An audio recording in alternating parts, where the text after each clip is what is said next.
Aproximadamente 97% del agua total de la Tierra es salada y se localiza en los océanos. El restante 3% es agua dulce y se concentra en glaciares, casquetes polares, depósitos subterráneos, lagos y ríos principalmente. En 1781, Cavendish descubrió que el agua es una sustancia compuesta y no un elemento, como se había pensado desde la antigüedad. Lavoisier dio a conocer estos resultados en 1783 e hizo saber que el agua estaba formada por oxígeno e hidrógeno. En 1804, Gay-Lussac y Humboldt demostraron que el agua contenía 2 volúmenes de hidrógeno por cada volumen de oxígeno. Ahora se sabe, además, que en la molécula de agua los átomos de hidrógeno se hallan unidos al de oxígeno mediante enlaces covalentes. El oxígeno comparte 2 electrones con cada átomo de hidrógeno. La molécula de agua adopta una geometría no lineal, en donde los 2 átomos de hidrógeno forman un ángulo de 104.45 grados entre sí y la distancia interatómica promedio entre el hidrógeno y el oxígeno es de 95.84 pm. Debido a que el oxígeno posee mayor electronegatividad que el hidrógeno, atrae más hacia sí los electrones de ambos enlaces covalentes, de manera que alrededor del átomo de oxígeno se concentra la mayor densidad electrónica y adquiere una carga parcialmente negativa. En cambio, cerca de los hidrógenos la densidad electrónica es menor, por lo que adquieren una carga parcialmente positiva, estableciéndose así dipolos eléctricos. Al acercarse 2 moléculas de agua se presenta una atracción electrostática entre el átomo de oxígeno de una molécula y un átomo de hidrógeno de la otra. A la unión electrostática entre 2 moléculas mediada por un átomo de hidrógeno se le denomina puente de hidrógeno. Cada molécula de agua puede formar 4 puentes de hidrógeno con otras tantas moléculas de agua, lo cual da origen a una estructura tetraédrica. Los enlaces por puentes de hidrógeno son 20 veces más débiles que los covalentes. Por tanto, en el agua líquida, los puentes de hidrógeno se forman y deshacen con mucha rapidez. En consecuencia, el agua líquida es tanto fluida como altamente enlazada con puentes de hidrógeno. El agua es un buen solvente y con frecuencia se le denomina solvente universal. Las moléculas polares, las sales cristalinas, las moléculas con carga eléctrica, los grupos funcionales alcohol, aldehído, cetona, amino, carboxilo, éster y otros se disuelven fácilmente en agua por la atracción electrostática entre los dipolos del agua y las cargas eléctricas. Estas sustancias que se mezclan y disuelven bien en agua se denominan hidrofílicas. Las moléculas constituidas solamente por carbono e hidrógeno se denominan hidrocarburos, son no polares y no forman puentes de hidrógeno con el agua, sino con otras moléculas no polares. Las sustancias que no se combinan con el agua se denominan hidrofóbicas. Propiedades físicas del agua. 1. El agua es inodora, insípida e incolora, y se puede hallar en 3 estados de agregación: sólido, líquido y gaseoso. En su fase sólida, las partículas se encuentran estrechamente ligadas unas a otras, de ahí que, por ejemplo, un cubo de hielo pueda mantener su forma durante cierto tiempo independientemente de donde sea sumergido. En su fase líquida, las moléculas se separan, lo cual hace que el agua adopte la forma del recipiente que la contiene. En su fase gaseosa, las moléculas se encuentran totalmente separadas y desordenadas, lo que origina que el agua se convierta en gas o vapor de agua. 2. Marcadores de temperatura estables. El agua alcanza su punto de congelación a los 0 grados Celsius y su punto de ebullición a los 100 grados. 3.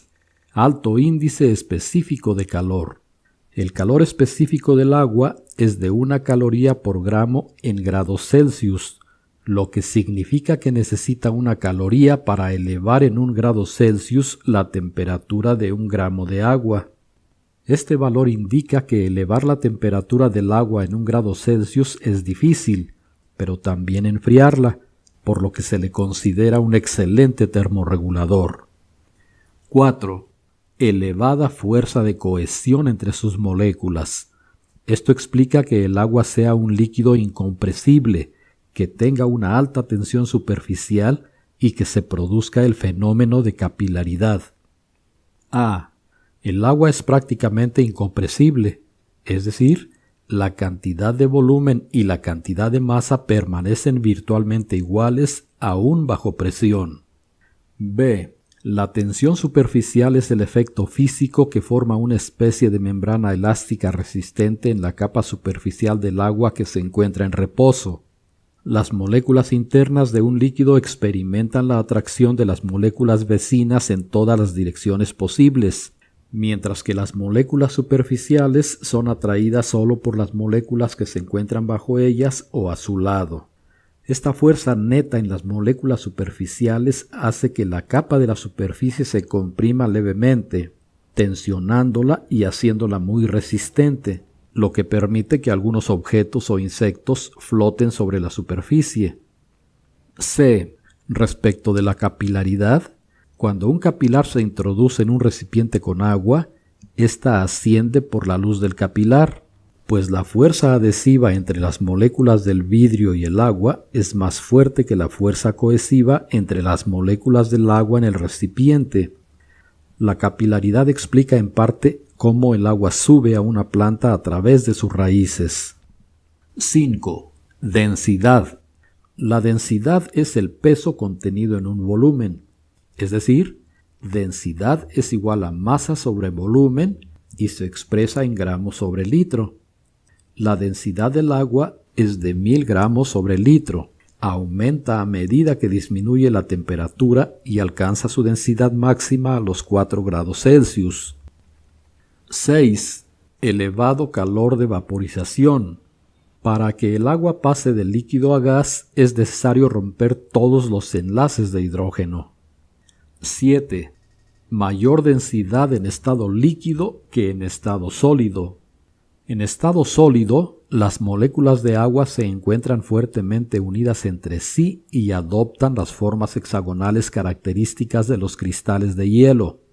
En este estado, los huecos no están ocupados por moléculas sueltas, de modo que la masa de hielo que hay en un determinado volumen es menor que la que habría de agua líquida en ese mismo volumen. Por esta razón, el hielo es menos denso que el agua. El agua es imprescindible para la supervivencia de prácticamente todas las formas conocidas de vida. Las funciones del agua en los seres vivos son: 1. Constitutiva. El agua es la molécula más común en los seres vivos. La masa de la mayoría de los organismos contiene entre 70 y 90% de agua. 2. Estructural.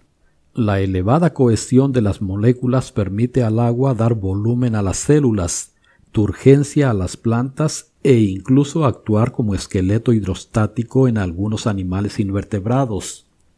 3. Bioquímica. El agua es el medio en el que se realizan la mayor parte de las reacciones bioquímicas del metabolismo. En ocasiones, además, interviene de forma activa en la reacción, como en el caso de la hidrólisis. 4. Transporte. El agua participa como vehículo en el transporte de sustancias en el interior del organismo y en su intercambio con el medio ambiente. 5. Termorregulación. El elevado calor específico del agua permite mantener constante la temperatura interna de los seres vivos. 6. Disolvente biológico. Además de disociar compuestos iónicos, el agua actúa como disolvente mediante el establecimiento de enlaces de hidrógeno con otras moléculas que contienen grupos funcionales polares, como alcoholes, aldehídos o cetonas, provocando su dispersión o disolución. 7. Hábitat. El agua es el hábitat de muchas especies. Y 8. Función mecánica amortiguadora. El ser un líquido incompresible permite al agua ejercer esta función en las articulaciones de los animales vertebrados, lo que evita el contacto entre los huesos.